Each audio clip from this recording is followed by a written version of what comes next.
multiplayer gaming is dead. Games of the past were just better than modern releases. Modern multiplayer games are just cash grabs.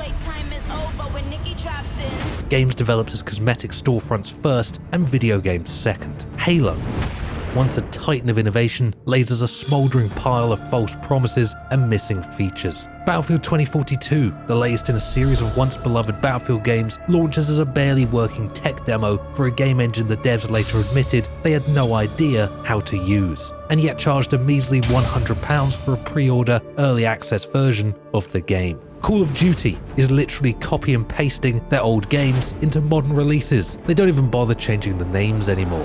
Battlefront 2 had so many microtransactions and loot boxes built into their progression system, it would take you 40 hours of gameplay to unlock a single character if you weren't willing to fork out extra cash. These are arguments and sentiments I'm sure you'll be all too familiar with. Added into the mix is the issue of modern multiplayer games being designed around making a game that appeals to a popular game mode or multiplayer trope. For example, the dark time where every game was a battle royale because H1Z1 and PUBG were popular. Followed by that dark time where every game was an extraction looter shooter because Tarkov was popular, all encompassed within the continued growing trend of skill-based matchmaking, where multiplayer games attempt to extract any fun or joy out of their content and replace your happiness with a carefully crafted and inescapable 50% win rate. And then there's the finals. A completely new IP, with game modes and gameplay mechanics that feel fresh, with a clear style and design aesthetic that stands out from the crowd, with a game that offers both a competitive element and something that's actually fun.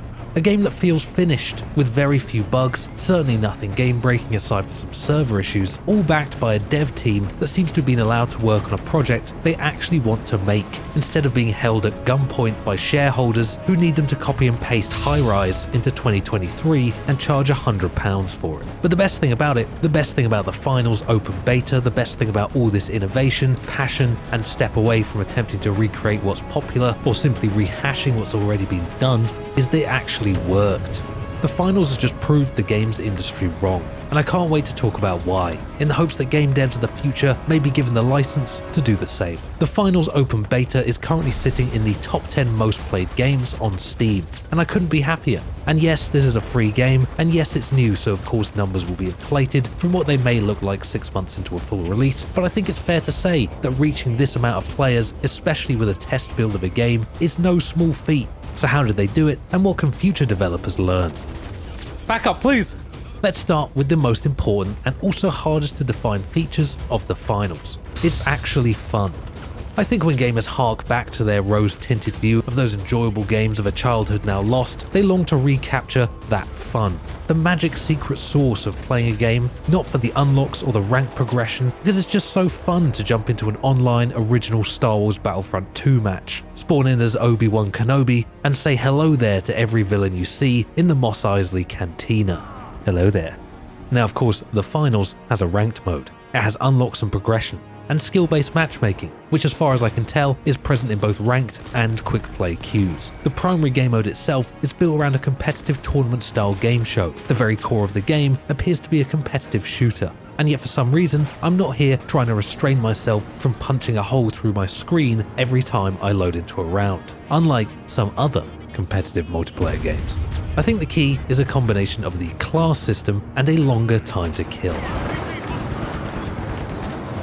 Long gone are the days of the Team Fortress 2 heavy medic. We live in a world where every multiplayer shooter is an incredibly punishing fast TTK hellscape, where showing your head within the vicinity of an enemy player's crosshairs, even for a second, is a death sentence. One wrong move and it's instantly over. With gameplay like this, it's no wonder that games feel less fun. There's so much less time to play with. Gameplay becomes so one-dimensional, there's less time to appreciate the dynamics of the map or the opportunities your equipment or class specialities can offer. It becomes a what's the best gun, what's the best attachments, what do I have to do to kill people as fast as everyone else simulator. Before you know it, a game with 100 weapons, 8 classes, and a multitude of equipment is dominated by one gun with one specific loadout on one class. Modern multiplayer shooters near enough force you into being a filthy meta slave, as doing anything else is borderline depressing.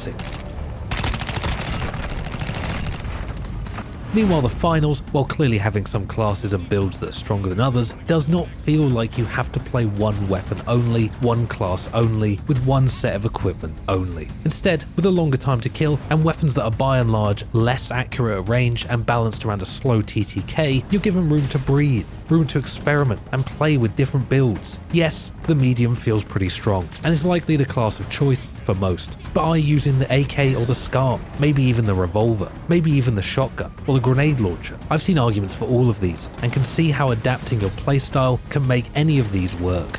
Are you using jump pad or zipline? Defibs maybe? Speccing into full grenades? Well, it depends on how you play. It depends on your team comp. It depends on the map. These things make the game feel fresh and fun. They make a game that doesn't beat you into the dirt for not taking the M4 with a hollow sight and a foregrip. A competitive multiplayer game with a sense of countless possibilities and a space for adventure and experimentation. And that's before we get into the maps and the game mode.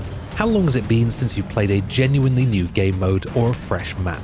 Battle Royale was a new experience. Since then, maybe Extraction in Tarkov. What are the big developers making? They're pumping out Conquest. Again, another Conquest. Team Deathmatch. Domination. What's that? Is Conquest. None of these game modes feel in any way tailor-made for the games they're a part of. It's a generic game mode slapped onto what feels like a generic map. The finals does away with this mundanity.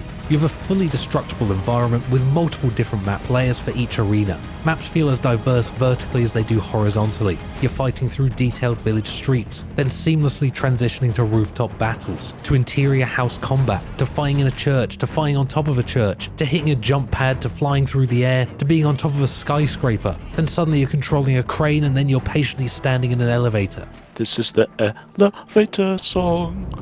This is the elevator song.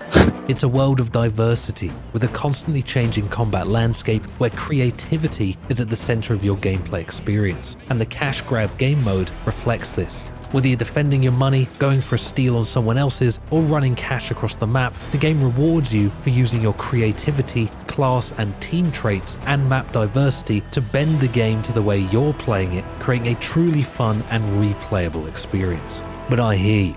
The finals, for all its strengths, is still full of microtransactions, packed with skins, charms, stickers, hats, shoes, bloody badges, backpacks. I mean, damn, you can get a skin and charm and a sticker for your C4. That's something you throw at people and blow up. Deep down, is the finals not just another shameless cash grab? Without the ability to reach into the minds of the finals head honchos, I can't say for certain, but it definitely doesn't feel like one.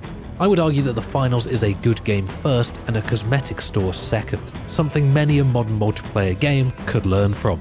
While playing the game, I don't feel the cosmetics encroaching on my very existence. In fact, I'd argue the game's established setting as a flashy game show with sponsors and an audience actually plays into the idea of customizing your character, weapons and equipment far more than a modern Call of Duty or Battlefield does. It's hard to argue that your immersive, modern warfare, based in reality shooter can really justify releasing skins where you're dressed as a samurai, or as someone rocking a Rainbow Sparkles outfit, or even showing up on the battlefield as the guy from Saw. While I'm not fully against cosmetics, I think it's easy to see how cosmetics in one game can look like a cash grab, while in another, it can look and feel like an extension of a game's aesthetic. But at its core, I think the finals has managed to recapture the magic of multiplayer gaming I remember from a decade ago that has since felt lost. The game, even in beta, feels like a finished, polished product, not something half complete, released with a promise that the rest of the game will come later.